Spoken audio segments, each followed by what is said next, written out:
नमस्कार दोस्तों, मैं अंकुर उपाध्याय स्वागत करता हूं आप सभी का एक बार फिर से अपनी नई वीडियो में। दोस्तों यहां पे सबसे पहले आप सभी के साथ FII का डेटा शेयर करना चाहूंगा, क्योंकि डेटा सबसे इंपॉर्टेंट हो रहा है आजकल। एक्सपायरी नजदीक खड़ी है, आपके लिए एक ट्रेडिंग सेशन बचा है, ट्यूसडे को एक्सपायरी है। डेटा क्या सजेस्ट कर रहा है? डेटा पॉजिटिविटी सजेस्ट कर रहा है, लेकिन बाजार आपको पॉजिटिविटी शो नहीं कर रहा है। There are two different things, एक जो दिख रही है और एक जो बैकएंड में चल रहा है। तो मैं अपनी वीडियो के माध्यम से अपने व्यूअर्स को कहूंगा, शॉर्ट पोजीशन ना लें और अपनी पोजीशन को कट ना करें। लॉन्ग वाली दो चीजें क्लियर है। ट्यूसडे तक मेरे को लगता है ये जो बाजार का सेंटीमेंट खराब, नेगेटिव इंपैक्ट, वो ट्यूसडे तक मुझे लग रहा है। वेंसडे से आपका ऊपर दोबारा जाना चाहिए बाजार। पहली बात दोस्तों, मैं जो मुझे समझ में आता है, जो मतलब जितने समय मैं बाजार में हूं, मैं टाइम टू टाइम आपके साथ अपडेट शेयर करता हूं। मैं कभी प्राइस को लेकर या प्राइस बिहेवियर को लेकर अपना व्यू नहीं बदलता, कभी नहीं बदला मैंने, ना कभी मैंने आपके साथ डिस्कस किया, क्योंकि मार्केट ना एक से एक स्मार्ट बंदे का खेल है। मार्केट में बहुत तगड़ा आदमी बैठा है। बहुत सारे लोग कहते हैं शेयर बाजार से पैसा बनाना सबसे आसान काम है, क्योंकि कुछ नहीं करना। लेकिन यहां पे आपको उस व्यक्ति से लड़ना है जो पैसा बनाने के लिए आया है। यहां हर बंदा पैसा बनाने के लिए बैठा है भाई साहब। तो आपको उससे, सामने वाले से स्मार्ट होना बहुत जरूरी है। FNO में ट्रेडिंग वगैरह को लेकर मैंने कभी नहीं कहा आपसे, क्योंकि मेरे को पता है मेरे बस की नहीं है, आपके भी बस की नहीं है। ऐसा नहीं है कि मेरे नहीं है इसलिए आपके नहीं है। ये मैं इसलिए कह रहा हूं क्योंकि अगर आप वीडियो को देखकर ट्रेड करने की सोच रहे हो, मेरी या किसी और की, दैट मीन्स आप केपेबल नहीं हो। क्लियर बोलता हूं, मैं भी केपेबल नहीं हूं। हमें आपको रीडिंग समझ में आ रही है, डेटा समझ में आ रहा है, लेकिन हम केपेबल नहीं है और हमें इसे एक्सेप्ट करना चाहिए। अगर हम एक्सेप्ट नहीं कर रहे हैं, कोई बात नहीं, करो, जाके ट्राई करो। ट्राई करना सबका फर्ज है, सबका हक है।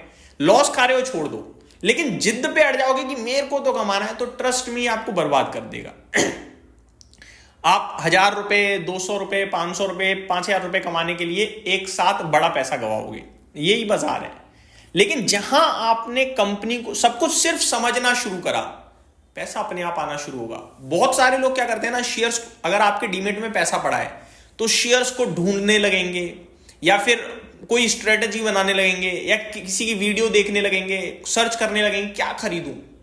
हजम नहीं हो रहा ना, पैसा पड़ा है। एक बार फंस जाए फिर खुशी से बैठे रहते हैं, चैन से, फिर उसको लेकर खर्च कर देंगे, यार मैंने क्या बवाल खरीद लिया।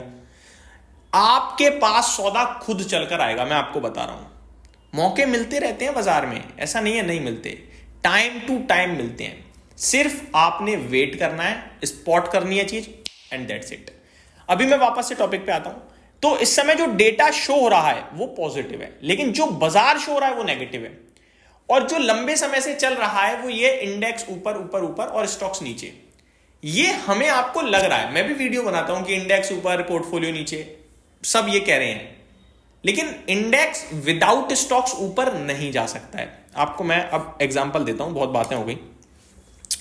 आप चेक कीजिए एक बार HDFC बैंक के शेयर को। HDFC बैंक, मैं स्क्रीन पे अपनी ओपन करता हूं। स्क्रीन आपके साथ तो शेयर नहीं करता, बट मैंने यहां पे HDFC बैंक का शेयर ओपन करा है। HDFC बैंक के शेयर ने क्या किया है, लास्ट 6 मंथ्स की बात, 6 मंथ्स, एक साल की बात करूं तो 13% पॉजिटिव खड़ा है। ठीक है जी। अगर बात करूं ICICI बैंक की, तो इसने क्या किया है, 6 महीने में तो नेगेटिव चल रहा है। एक साल की बात करूं तो 10% ये भी ऊपर खड़ा है। बात करूं SBI बैंक की, तो SBI आपके लिए एक साल में कुछ खास नहीं है, 14% ऊपर है, लेकिन उनसे तो ज्यादा ही है। आगे आप सभी के साथ बात करूं अगर मैं रिलायंस इंडस्ट्रीज की, तो रिलायंस का शेयर कहां पे खड़ा है वो भी एक बार चेक कर लेते हैं। मुझे 1 सेकंड का समय लगेगा। ये मैंने पहले से चेक नहीं करे, अभी एट द टाइम ही कर रहा हूं, वरना मैं करता ही नहीं। 8.5% ऊपर खड़ा है। ठीक है। मारुति का शेयर कहां पे खड़ा है भाई साहब, एक साल में मारुति के शेयर ने भैया करे हैं 38% के रिटर्न। कितने? 38%।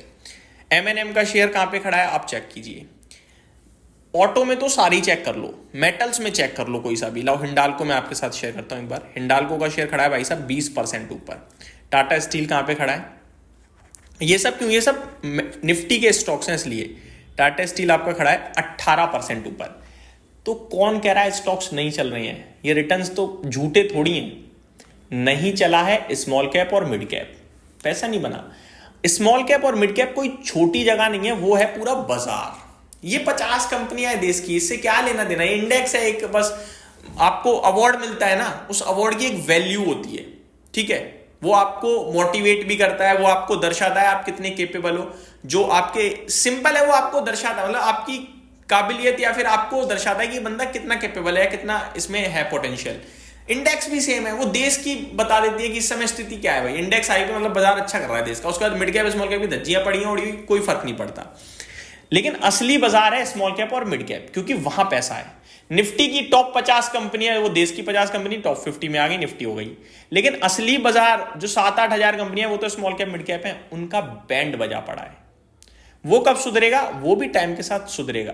आप कोई भी बुल रन, कोई भी तेजी उठा के देखो, large cap, mid cap, small cap इस तरीके से डिलीवर होती है। सिंपल है, और ये पहले भी हुआ है। अभी पता है क्या होगा? बाजार ऊपर चला जाएगा, एक झटके में गिरेगा, लेकिन गिरेगा केवल इंडेक्स, कुछ स्टॉक्स की वजह से। फिर दोबारा ऊपर जाएगा, तब स्टॉक्स को लेके जाएगा अपने साथ। ये रोटेशन आएगा इस तरीके का, आपको डटे रहना है। अब मैं डेटा अगर आपके साथ शेयर करूं दोस्तों, कैश मार्केट में एफआईआईज ने 621 करोड़ की बाइंग करी है और डीआईआईज ने 173 करोड़ की, तो ज्यादा छोटा ही फिगर है, बट फिगर पॉजिटिव है। 1850 करोड़ का ऑप्शंस में बेचा है और 1350 करोड़ का इंडेक्स फ्यूचर्स में खरीदा है, जिसमें निफ्टी में लॉन्ग पोजीशन क्रिएट हुई है 1200 करोड़ की, और स्टॉक्स फ्यूचर्स में 700 करोड़ का बेचा है। तो डेटा मेरे को कहीं से कहीं तक नेगेटिव नहीं दिख रहा है, ठीक है। अमेरिका की बात करें तो अमेरिका का बाजार आपके लिए पॉजिटिव ट्रेड कर रहा है अपने इन्फ्लेशन के डेटा के बाद। बढ़िया इन्फ्लेशन का डेटा आया है, क्योंकि शटडाउन था, तो जब स्पेंड ही नहीं करोगे तो इन्फ्लेशन कैसे, है ना।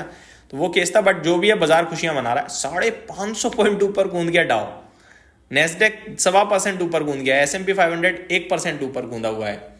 रसल 2000 की बात करी जाए तो 1.5% से ज्यादा की तेजी है। तो अमेरिका में तो बहुत ही दमदार एक्शन दिख रहा है, आप ये कह सकते हैं, बहुत ही शानदार तेजी है। स्टॉक स्पेसिफिक बात करूं तो आपके साथ रिजल्ट्स तो मैं डिस्कस कर चुका हूं, बट कुछ नंबर्स और हैं, जैसे SBI card, latent view analytics, Sigachi industries, eClerx services. ये नंबर्स आते हुए दिखे, जो मैं आप सभी के साथ कल दिन के दौरान डिटेल में शेयर करूंगा। इस वीडियो के माध्यम से मैं सिर्फ इतना कहना चाहूंगा अपने व्यूअर्स को, 3 महीने, 6 महीने, 1 साल आपने दर्द झेल लिया, लॉस झेल लिया, पोर्टफोलियो डैमेज करी है, देखी है, और सबकी हुई है। लेकिन यहां से 6 महीने, 1 साल, 1.5 साल पूरा गेम बदलेगा। जितने भी गवर्नमेंट ने स्टेप्स लिए हैं, सबका फायदा आप कूदेगा। FIIs already heavily short position में बैठे हुए हैं। ये पूरा बाजार रिटेल और DIIs चला रहे हैं इस समय, या HNI इन्वेस्टर। FIIs की डिपेंडेंसी हमारे देश में अब कम होती जा रही है, लेकिन वो आएंगे, क्योंकि ग्रोथ अपने आप खींच कर लाएगी उन्हें। और आप किसी भी ऑटो कंपनी से फेस्टिवल का डेटा पूछो, वो कह रहा है हाईएस्ट एवर सेल करी है। ये सब चीजें व्यर्थ नहीं होंगी। अगले क्वार्टर के जब नंबर आएंगे ना, हिल जाएगी मार्केट, मैं आपको बता रहा हूं। और जो वैल्यूएशंस आपको निफ्टी के ऊपर दिख रहे हैं, वो वैल्यूएशन है 2-3 कंपनीज की वजह से, एक इटर्नल और एक जियो फाइनेंशियल। जितना ज्यादा स्टडी करोगे ना, उतना ज्यादा आपको ये सारी चीजें क्लियर हो जाएंगी। लेकिन प्रॉब्लम आ जाती है जब हम प्राइस देखते हैं कि यार सब अच्छा है लेकिन नीचे जा रहा है बाजार, यानी बाजार ही बेकार है, और यहां कॉन्फिडेंस टूटता है। और जिसका टूटता है उसे अपनी स्टडी पे भरोसा नहीं है, प्राइस पे भरोसा है। और प्राइस जो है ना, वो छलावा है, हमेशा याद रखना। एक्चुअल चीज तो आपको सोचनी है, बस यही गेम है पूरे बाजार का। अब मैं इस तरीके से वीडियो कितनी बड़ी कर सकता हूं, लेकिन मेरा सिर्फ इतना है कि आप कोशिश करो स्टडी करने की, समझने की, और प्राइस से थोड़ा सा दूरी बनाओ, तभी पैसा बनेगा। उम्मीद करता हूं डिटेल्स पसंद आई होंगी। Thank you so much for watching this video. Good night guys.